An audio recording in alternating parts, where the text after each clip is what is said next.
हाँ, आप सभी का मेरा YouTube चैनल पर स्वागत है। तो आज हम बताएंगे बजरंग बाण का प्रयोग कैसे किन परिस्थितियों में करें, कब करें, रोज करें कि नहीं करें, कब करना चाहिए, कब नहीं करना चाहिए, किसको करना चाहिए, किसको नहीं करना चाहिए। पहली बात, हनुमान जी की बहुत सारी शक्ति स्रोत हैं। हनुमान चालीसा है, हनुमान अष्टक है, बजरंग बाण है, साठी है, पचीसा हनुमान है, हनुमान चालीसा है। ये सब भगवान के स्रोत हैं। हनुमान जी की एक नहीं कई सारे लोग हैं। सुंदर कांड है, उसमें बजरंग बाण बहुत शक्तिशाली है। इसकी शक्ति के बारे में बताऊंगा, इसका उपयोग के बारे में बताऊंगा, कब करना है, किसको करना है ये भी बताऊंगा, किसको नहीं करना है ये भी बताऊंगा। पहली बार बजरंग बाण में कम से कम लगभग 5 बार हनुमान जी को कसम दी जाती है। प्रभु श्री राम के कुएं राम दुहाई पाए, मैं भूत प्रेत पिशाच निशाचर, मैं इन्हें कर मरु तू ही की पतराम किया। कई बार शपथ दी गई, इसीलिए इसको पढ़ने के लिए लोग मना करते हैं, क्योंकि हनुमान जी को कसम आप देंगे, आप कोई काम करवा रहे हैं तो ये काम करता है। कब ना करें बजरंग बाण, कब ना करें, जब नॉर्मल स्थिति, छोटी मोटी बीमारी, डिप्रेशन, सफ़ेद, तो बजरंग बाण ना करें। ऐसे ही चेक करने के लिए बजरंग मार्केट शक्ति बजरंग बाण करें। ज़रूरत नहीं है तो किसी को जान पर बनाई है या घोर संकट है तो भी बजरंग बाण ना करें। डर सता रहा है तो सिर्फ हनुमान चालीसा करो, बजरंग बाण मत करो। महिलाएं मासिक में बजरंग बाण ना ही करे तो अच्छा है। कमज़ोर दिल वाले या फिर किसी का घोर संकट हो वह बजरंग बाण ना करें। बजरंग बाण कौन नहीं करे ये मैंने बता दिया। अब किसको करना है वो मैं बता रही हूँ। बजरंग बाण कब करें? जब आप बहुत कठिन बीमारी हो, जिससे आप लाइफ टाइम में डॉक्टरों से दवाई खाकर परेशान हो गए हैं, आराम नहीं मिल रहा है, तब आप बजरंग बाण कर सकते हैं। भूत प्रेत बजरंग बाण सपने में आती है, जाता है, गर्दन दबाता है, या फिर आपको ऐसा लगता है कि कोई मुझे मारना चाहता है, गलत काम करता है, वज़न बढ़ाता है, मरने की स्थिति पे हैं, बीमारी बहुत ज़्यादा हो गई है, तो वो बजरंग बाण कर सकते हैं। दुश्मन मारने के लिए आ रहा है तो आप बजरंग बाण कर सकते हैं। बहुत ज़्यादा परेशानी हो, चारों तरफ से बीमारी ने घेर रखा हो, घर में बहुत परेशानी रहती है, ये चारों तरफ से संकट घेर रखा है, जी का जंजाल बना हुआ है, तो ऐसी स्थिति में इज्जत पे बात आ गई है, तो ऐसी स्थिति में आप बजरंग बाण कर सकते हैं। बजरंग बाण किसी के अहित के लिए ना करें कि उसको ऐसा कर देंगे, उसको ऐसा कर देंगे, उसको बर्बाद कर देंगे। ऐसे में बजरंग बाण नहीं करना चाहिए। बजरंग बाण मुझे बचाओ ये भावना से बजरंग बाण करिए, तभी आप फलित होंगे।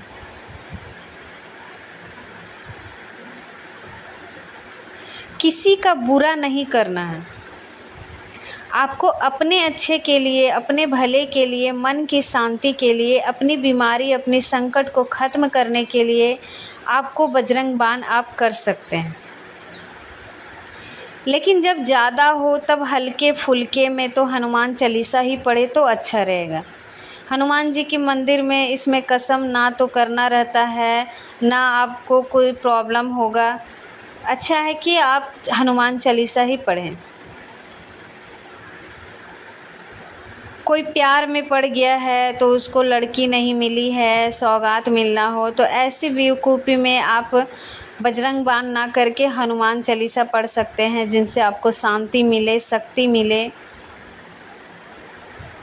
कोई भी अगर कोई इंसान बदलना चाहता है, संकट की वजह से अगर आपको यह रोग है, तो वो अपने गलत कामों को सफल बनाना चाहता है, तो ऐसे में बजरंग बाण ना करें, क्योंकि आप कभी सफल नहीं होंगे।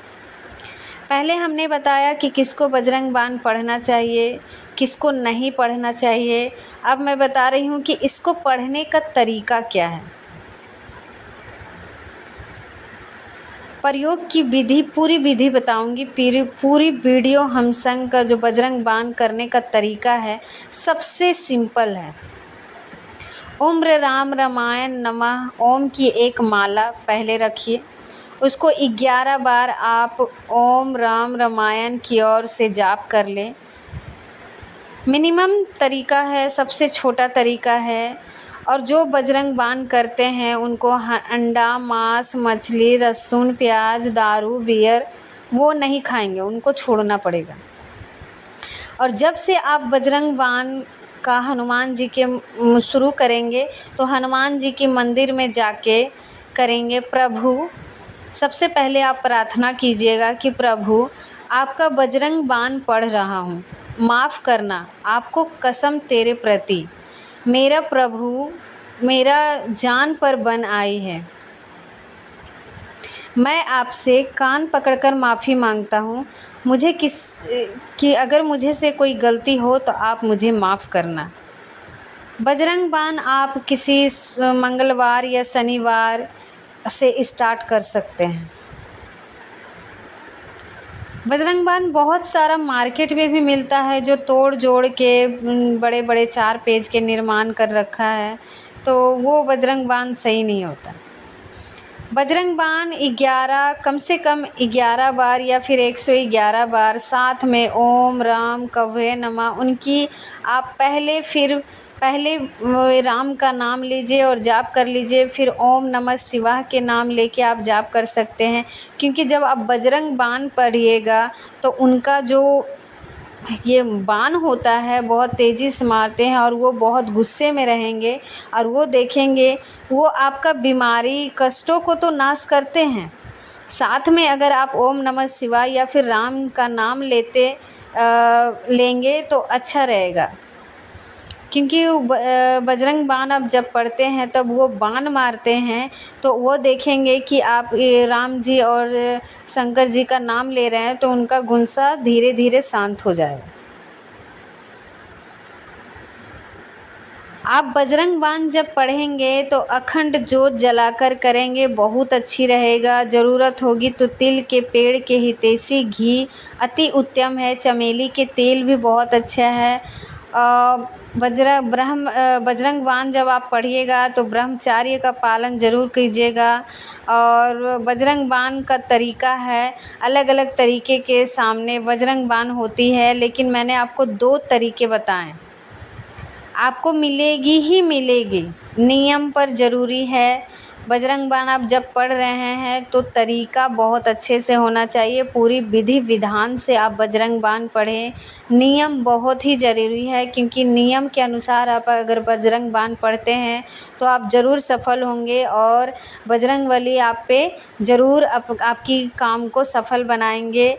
बीमारी भूत प्रेत वतन गाँव ये है, थोड़ी सी ही पड़ जाएगी, दौरान नहीं करते। इसीलिए उक्त मार्ग पर मैं तो बिना लक्ष्य आपको समझ नहीं है। बजरंग बाण को जल्दी कर सकता है, कपूर भी कर सकते हैं, दूरी भी नहीं कर सकता है। सिद्ध करने के लिए आप कर सकते हैं। बजरंग बाण संकट विधि का विधान है, आप इस चैनल पे देख सकते हैं कि रात को मधुमेह से उसी हो गया, जख्म आपको काट कर देंगे, असर दिखाई देगा। बजरंग बाण का तरीका आओ, मैं कुछ और चीज़ें आपसे इसमें ये ना करें। तबीयत गमलों वगैरह किसी पर लोही या चीज़ मैंने जैसे ही वैसे करो, आपको इधर उधर मेडिफाइड सुख नहीं जोड़ता है। एक अच्छा या तो बजरंग और पढ़ने का तरीका इस्तेमाल करें। बाण रोज़ नहीं पढ़ा जाता क्योंकि इसमें हनुमान जी को श्री राम जी की सौगात दी जाती है। हमारा काम करने के लिए ये पाठ बहुत ही जल्दी रिजल्ट देता है, इसीलिए इसे रोज़ नहीं करना चाहिए। अगर हम बिना हेतु के ये पाठ करते हैं तो इसका उल्टा असर भी हम पर हो सकता है। हनुमान जी हम पर नाराज़ भी हो सकते हैं, क्योंकि आप ही सोचिए, इस पाठ में हनुमान जी को कहा जाता है कि आप मेरा काम कीजिए, आप कुछ श्री राम की सौगंध है। अगर आप ये पाठ रोज़ करते हैं तो हनुमान जी को बिना वजह के श्री राम की कसम नहीं नहीं तो आप ही सोचिए हनुमान जी नाराज़ होंगे कि नहीं। इसीलिए ये पाठ रोज़ नहीं करना चाहिए। अभी दूसरी बात, मैं आपको ये बताऊं कि डन ये पाठ के नियम और विधि क्या है। कई लोग ये सब नहीं जानते हैं। आज आपको इस पाठ के नियम से विधि भी बता देता हूँ। सबसे पहले आपको करना क्या है, आप एक रूम में हो, वहाँ पर बैठकर श्री राम के दरबार में एक सामने फ़ोटो फ्रेम लगा सकते हैं। हनुमान जी का छोटा सा विग्रह अथवा हनुमान जी की एक छोटी सी फ़ोटो फ्रेम भी लगा देनी है। उसके बाद एक दिया प्रज्वलित कर देना है। उसके पास में ही एक तावे के लोटे में पानी भर के रख देना है। उसके बाद हनुमान जी से एक प्रार्थना करनी है, संकल्प लेना है कि हनुमान, मैं ये पीड़ा में हूँ जिसका निवारण कहानी से भी नहीं हो रहा है। अब बात बहुत ही गंभीर हो गई है। अब आप इसका निवारण कीजिए और पाठ में अगर कोई भूल चूक हो तो मुझे क्षमा कर दीजिए। मैं श्री राम का नाम लेकर इस पाठ का आरंभ कर रहा हूँ। उसके बाद ही श्री राम के नाम के 108 बार जप कर लीजिए। जैसे ही राम राम इस तरह 108 बार जप कर सकते हैं, अथवा माला में भी श्री राम के नाम की कर सकते हैं। उनसे प्रार्थना करके हनुमान जी से बजरंग पाठ का पाठ आरंभ करना। अब ये पाठ मंगलवार अथवा शनिवार को कर सकते हैं। पाठ 11 अथवा 21 बार, अथवा अगर 21 बार कर सके तो बहुत ही अच्छा है। अब यह 21 बार करते हैं तो आपको अलग एनर्जी और आपकी अलग सी होगी। आपके आसपास अलग ऐसी एनर्जी होगी, क्योंकि इस पाठ में श्री राम की जब हम हनुमान जी को कसम देते हैं तो उनको यह काम करना ही पड़ता है। अब इसलिए मैंने आपसे पहले ही कहा कि जब संकल्प लेने हो तो सबसे पहले हनुमान जी से माफ़ी मांगनी है, क्योंकि कोई भी रास्ता नहीं दिखा, तभी ही हम बजरंग बाण कर रहे हैं। तो इस तरह 21 बार अगर आप पाठ करें तो बहुत ही अच्छा है, वरना 11 बार भी कर सकते हैं। जब आप यह पाठ करते हैं तो बीच में से ना उठें, बहुत ही अच्छा है।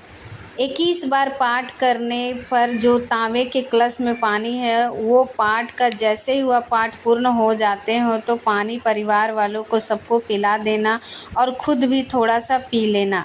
अभी क्या होगा कि यह पाठ हनुमान जी को जब पहुंचता है, हमारी अर्जी जब हनुमान जी तक पहुंचती है तो हनुमान जी इस संकट को बहुत ही ज़्यादा जल्दी सॉल्व करने, हमारी प्रॉब्लम को बहुत ही ज़्यादा जल्दी सॉल्व करने आते हैं।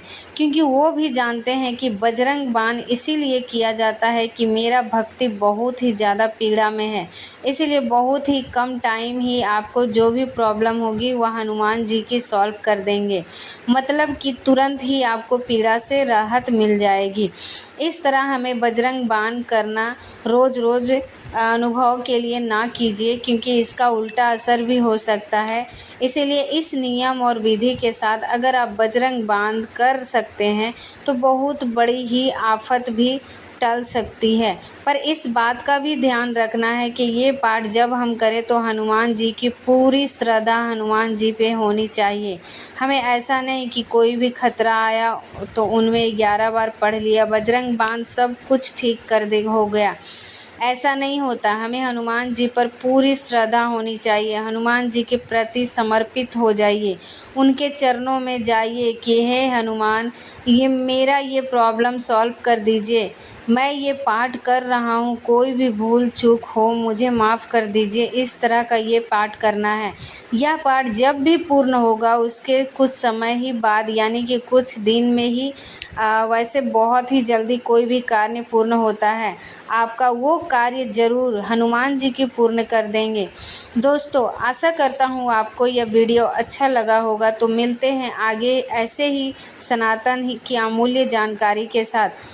तब तक आप मेरा चैनल सब्सक्राइब कीजिए और वीडियो को लाइक करके कमेंट में जय बजरंगबली ज़रूर लिखिए, क्योंकि जब आप जय बजरंगबली लिखते हैं, आप मुझे कमेंट करते हैं, तो बहुत ही अच्छा लगता है। और आपकी भी मैं प्रार्थना करूंगी, आपकी भी सारी मनोकामनाएं पूर्ण हो जाए। जय जय श्री राम। अगर आप मेरे चैनल पे नए हैं तो प्लीज़ मेरे चैनल को सब्सक्राइब कीजिए, क्योंकि आपका एक सब्सक्राइब से हमें मोटिवेट मिलता है और मैं ऐसे ही अच्छी अच्छी वीडियो आपके सामने लाती रहूँगी। इतना समय देने के लिए धन्यवाद।